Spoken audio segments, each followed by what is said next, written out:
আসসালামু আলাইকুম সবাইকে। কেমন আছেন সবাই? আশা করছি আল্লাহর অসীম রহমতে সবাই অনেক অনেক ভালো আছেন। এই শীতে হাঁস খেতে অনেকেরই ভীষণ পছন্দ। কিন্তু হাঁসের মধ্যে একটা বাজে গন্ধের জন্য অনেকে এটা খেতে চান না। কিন্তু আমি আজকে যেভাবে রান্না করব সেভাবে রান্না করলে হাঁস থেকে আর কোনো গন্ধই আসবে না ইনশাআল্লাহ। ঘরোয়া মশলায় কিভাবে খুব সহজেই হাঁস রান্না করা যায় সেটাই দেখানোর চেষ্টা করব। তাহলে চলুন আর কথা না বাড়িয়ে শুরু করি। তার জন্য প্রথমেই এখানে একটি চীনা হাঁসের মাংস নিয়ে নিয়েছি। এই মাংসগুলো ছোট ছোট করে কেটে নেব, যাতে করে মাংসের মধ্যে মশলা খুব সহজেই ঢুকতে পারে। সবার বাসায় তো লেবু থাকে, এরকম এক ফালি লেবু চিপে দিয়ে দিবেন। আর ভিনেগার থাকলে তাও দিতে পারেন, তবে আমি দুটি দিয়ে দিলাম। তারপর ভালো করে মেখে নিয়ে পানি দিয়ে 1 ঘন্টা, আর সময় কম থাকলে আধা ঘন্টাও ভিজিয়ে রাখতে পারেন। আধা ঘন্টা পানি দিয়ে ভিজিয়ে রাখার পর মাংসগুলি একটি ছাঁকনির সাহায্যে পানি ঝরিয়ে রাখবো। এরপর একটি কড়াইতে 1 কাপ সয়াবিন তেলের মধ্যে 2 টেবিল চামচ ঘি দিয়ে দিব, 1 কাপ পেঁয়াজ কুচি দিয়ে দিব, স্বাদমতো লবণ দিয়ে দিব। এখানে কিছু গরম মশলা, এলাইচি, দারচিনি, তেজপাতা, লং, গোলমরিচ, স্টার এনিস, জয়ফল, জয়ত্রী নিয়ে নেব। জয়ফলের অর্ধেকটা ভেঙে নিব।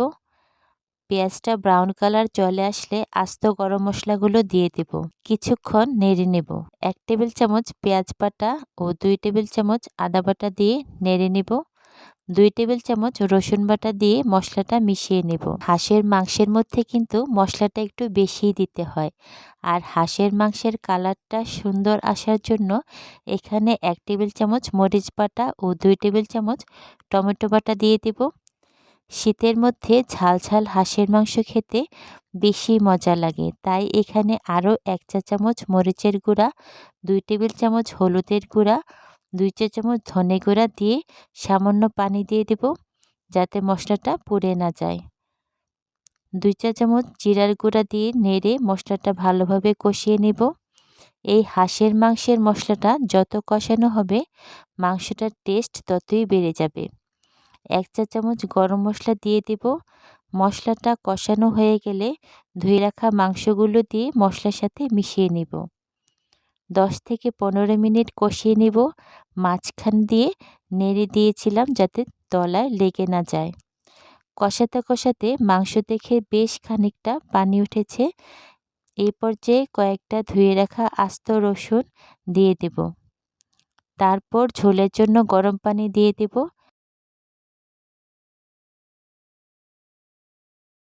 তারপর সিদ্ধ হওয়ার জন্য 30 থেকে 40 মিনিট অপেক্ষা করব।